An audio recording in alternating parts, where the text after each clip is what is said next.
क्या आपको ये वीडियोस याद है? जुत्ती मेरी जांदी है पहाड़ी दे नाल ते भोला मेरा जांदा है उस डोगर। ये कांग्रेस का तरीका था लोकतंत्र पर हमला करने का। जेनजी इन्फ्लुएंसर्स के जरिए कांग्रेस ने वोट चोरी का पेड प्रोपेगेंडा चलाया था।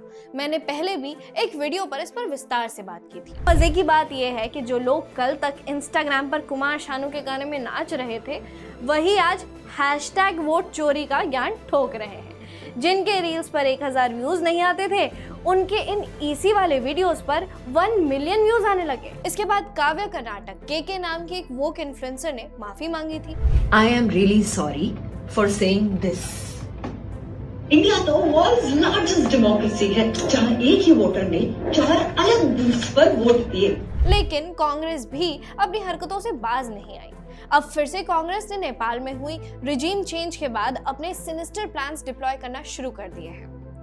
नेपाल में सरकार और नेताओं के खिलाफ नेपो किड्स नाम का एक ट्रेंड चलाया गया और माहौल बनाया गया। नेपाल के नेताओं के बच्चों के वीडियो शेयर हुए। रिजीम चेंज में ये सामने आया कि नेपाल में यूथ कितना त्रस्त है, जबकि नेताओं के बच्चे मौज में रह रहे हैं। ये बताया गया कि जिस भी नेता के पास पैसा है वो करप्शन से ही अमीर हुआ है और इन नेताओं के बच्चे आम नेपाली का हक खा रहे हैं। लेकिन भारत में कांग्रेस ने ये प्लेबुक चुरा ली है। सीधे तौर पर भारत में ये ट्रेंड शुरू कर दिया गया। और ये किसने किया?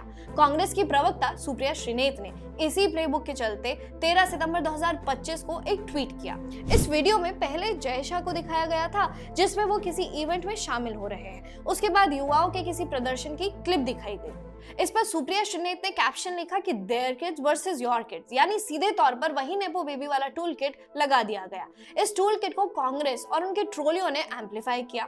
ऑफिशियल बीइंग ह्यूमन ने भी एक ऐसा ही ट्वीट किया था। ये हैंडल हमेशा से ही वामपंथी एजेंडा चलाता आया है। इसको आप कांग्रेस और लेफ्ट का होपू भी कह सकते हैं। प्रशांत भूषण हो या समाज में विभाजन फैलाने वाला वी द्रविडियंस वाला ट्विटर हैंडल, सबने यही क्रांतिकारी ट्वीट्स करना शुरू कर दिए।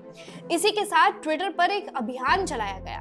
इसका हैशटैग था #NepoKidsIndia। इन हैंडल्स ने इन हैशटैग के साथ भाजपा नेताओं और उनके बच्चों की फोटो पोस्ट की। इसको कांग्रेस और वामपंथी हैंडल्स ने आगे बढ़ाया। बेसिकली इन लोगों ने ट्राई किया कि नेपाल जैसा ही एक ट्रेंड यहाँ पर चलाया जाए और युवाओं में गुस्सा भरा जाए और उन्हें सड़कों पर उतार कर रिजीम चेंज जैसा ऑपरेशन ट्राई किया जाए। कांग्रेस और लेफ्ट के इकोसिस्टम ने मोदी सरकार के खिलाफ एकदम कोऑर्डिनेटेड तरीके से यह अभियान चलाया है ताकि कैसे भी करके उन्हें दिल्ली की गद्दी हासिल हो सके। लेकिन जिन राहुल गांधी को गद्दी देने के लिए दरबारी ये पूरा उपक्रम साध रहे हैं, उन्हें कोई ये बताओ कि असल में देश के सबसे बड़े नेपो किड तो वही हैं।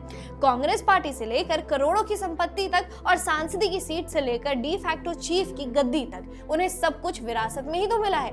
गांधी परिवार इस देश में नेपोटिज्म या परिवारवाद का टेम्पलेट है। चाचा नेहरू को कांग्रेस में इज्जत सम्मान इसलिए मिला क्योंकि वो मोतीलाल नेहरू के बेटे थे। इंदिरा गांधी का पीएम की कुर्सी पर दावा इसलिए मजबूत हुआ क्योंकि वो नेहरू की बेटी थी। विमान उड़ाने वाले राजीव गांधी को देश की कमान इसलिए सौंप दी गई क्योंकि उनकी मां इंदिरा गांधी थी। और कांग्रेस वाले अब कहते हैं कि राहुल गांधी को सत्ता केवल इसलिए मिल जानी चाहिए क्योंकि वो इस गांधी परिवार से है।